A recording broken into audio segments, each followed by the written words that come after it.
chair of the Congressional Progressive Caucus, to Congresswoman uh, Pramila Jayapal.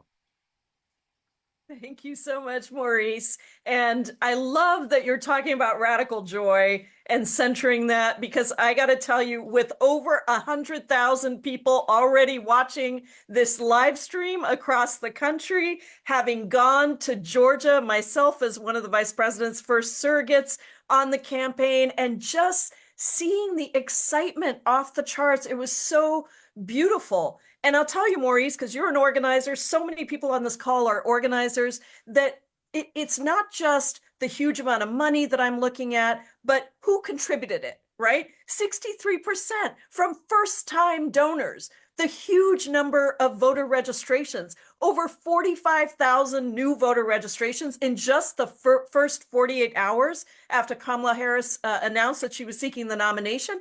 And guess what? 83% of those were from folks between 18 and 30 years of age.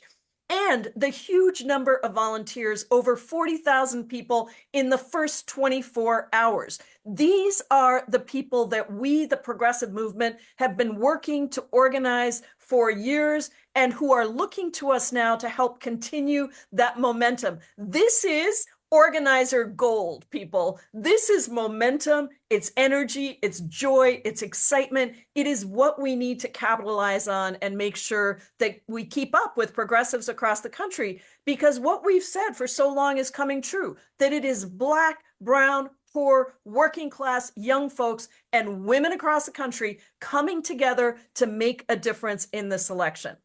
What the Progressive Caucus has done over and over again through the Biden-Harris administration, now with the Harris campaign, is to continue to push a real working class economic agenda that takes on corporate greed and the billionaire class, that is driving up prices for working people, that embraces a pro-union agenda, that passes real reforms for workers to organize, raises the minimum wage to a living wage, protects our freedoms, from the freedom to vote to the freedom to make choices about our own bodies, makes the wealthiest pay their fair share so we can invest in housing and childcare and expanding Medicare and Social Security, and yes, gets rid of the filibuster so we can pass real structural reforms to the Supreme Court, DC statehood, immigration reform, reforms that make our democracy real.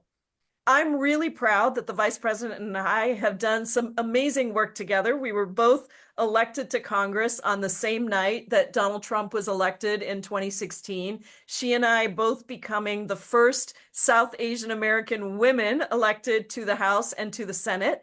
And then shortly after, when Donald Trump put in place the awful Muslim ban, we together introduced the Access to Counsel Act to fight back. And then we worked on and introduced the National Domestic Workers Bill of Rights together, which is a major piece of legislation that lifts up our workers who do the work that makes all other work possible. And let's never forget that it was this movement of progressives on this call and beyond, in Congress and out, who pushed for and got so much of the agenda done before. We fought together with Vice President Harris and President Biden for the investments in taking on climate change and taxing the wealthiest, and getting big pharma to negotiate drug prices, in stopping companies from doing stock buybacks, canceling student debt, and enforcing antitrust law. And it was progressives who ensured that we passed in the House investments in housing, universal child care, long-term care, paid leave in the Build Back Better agenda. And so let me say this, when we get back the trifecta, when we get Kamala Harris elected president of the United States, keep our majority in the Senate, and take back the House, we are going to make sure that we actually get this Progressive Caucus working class agenda done.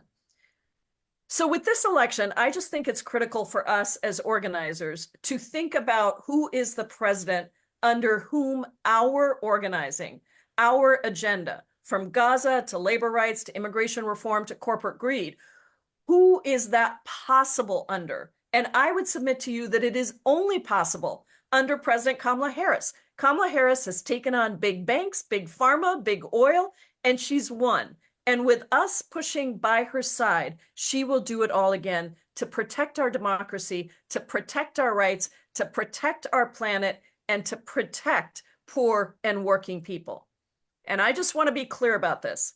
Donald Trump is a rambling, incoherent, convicted felon who incited an insurrection and wants to be dictator on day one. And he has outlined exactly what he will do in his dystopian and horrific Trump's Project 2025 agenda. We can't let that happen. No progress is possible. No organizing is possible with him in the White House. And guess what? He is scared. He's so scared that he won't even debate her.